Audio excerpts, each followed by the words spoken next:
membaca Al-Quran. Jadi ada 4 golongan orang yang dirindukan oleh surga. Yang pertama tadi adalah orang yang suka membaca Al-Quran. Jadi sempatkanlah kita baca Al-Quran. Waktunya silakan sesuaikan dengan kondisi kita, ya. Misalkan waktu subuh, selesai kita sholat subuh, selesai kita sholat yang 5 waktu, atau dalam sela-sela waktu tertentu kita mengkhususkan membaca Al-Quran. Yang kedua, orang yang dirindukan oleh surga itu adalah it'amul ji'an, orang yang suka memberikan makanan kepada orang yang lagi kelaparan.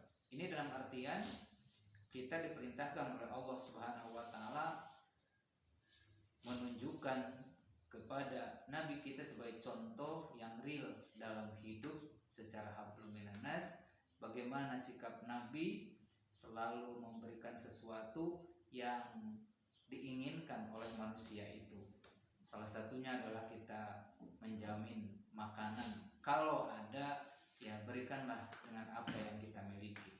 Jadi ketika kita kedatangan tamu, baik dari jauh atau dari dekat atau siapapun, ya minimal lah kita sambut dengan kata-kata yang baik, yang membahagiakan. Maksimalnya ya kita jamu, karena jamuan itulah yang akan menjadi asbab kita mendapatkan jamuan nanti di surga.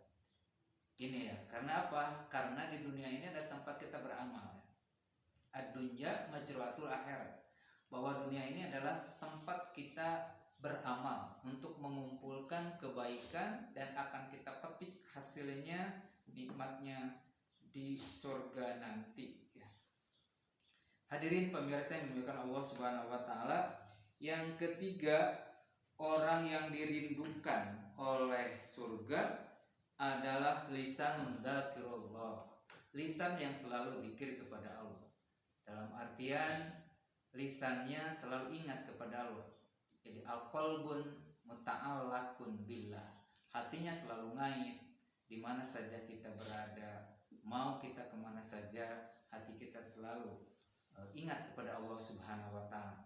Fadkurullaha, ingatlah kepada Allah qiyaman, baik kita dalam keadaan berdiri, wa qu'udan, dalam keadaan kita duduk, wa ala junubihim, dan keadaan kita lagi rebahan, ya.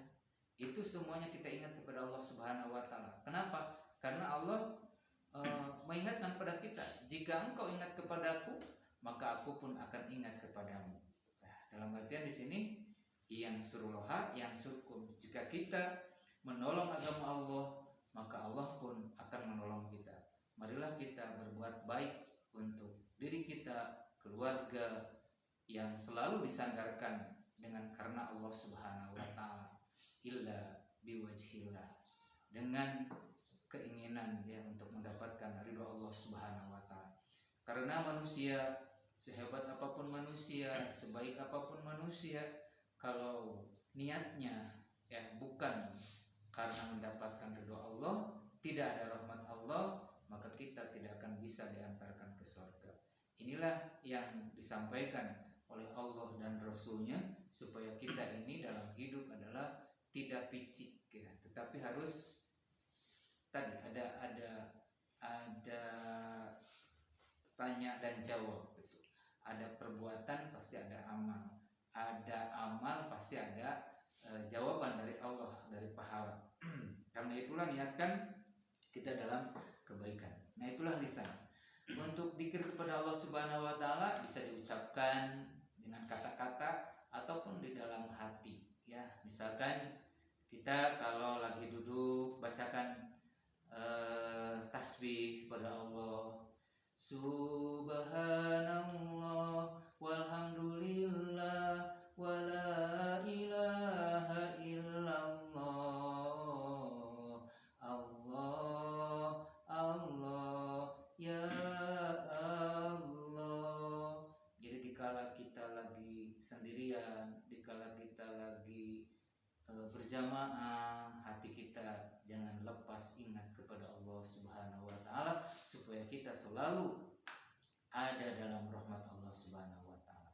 Yang keempat, yang dirindukan oleh surga adalah orang yang saum Ramadan, berpuasa di bulan Ramadan. Insya Allah kita sebentar lagi akan menghadapi bulan yang sangat mulia, bulan Ramadan. Mudah-mudahan dengan dirindukannya kita oleh surga, Allah memberikan jalan bagi kita kemudahan untuk mendapatkan rezeki yang barokah dan husnul khotimah. Itulah yang dirindukan oleh surga. Sebagaimana Nabi mengingatkan, al jannatu mustaqun ala arba'ati nafari, bahwa surga merindukan kepada 4 golongan. Yang kesatu adalah talil Quran, orang yang suka membaca Al-Quran. Yang kedua adalah it'amul ji'an, orang yang suka memberi makan terhadap sesama. Yang ketiga adalah lisanun dzakirullah, lisan yang selalu zikir kepada Allah. Dan yang keempat, saum Ramadan, orang yang berpuasa di bulan Ramadan. Hadirin yang dimuliakan Allah Subhanahu wa taala, sekian yang bisa saya sampaikan. Mudah-mudahan bermanfaat, khusus bagi diri saya sendiri, bagi keluarga, dan bagi saudara-saudaraku semuanya.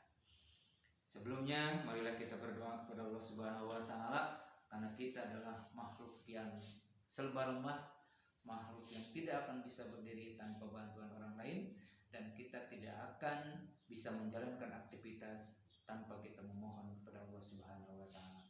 Marilah kita memohon di akhir pertemuan ini, mudah-mudahan kita mendapatkan ridho Allah Subhanahu wa taala. Allahumma sholli ala sayyidina wa habibina wa syafi'ina wa maulana Muhammad wa radhiyallahu anhu sahabat Rasulullah ajmain. Amin ya Allah ya rabbal alamin.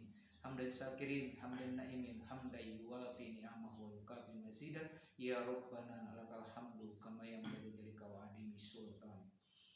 Rabbana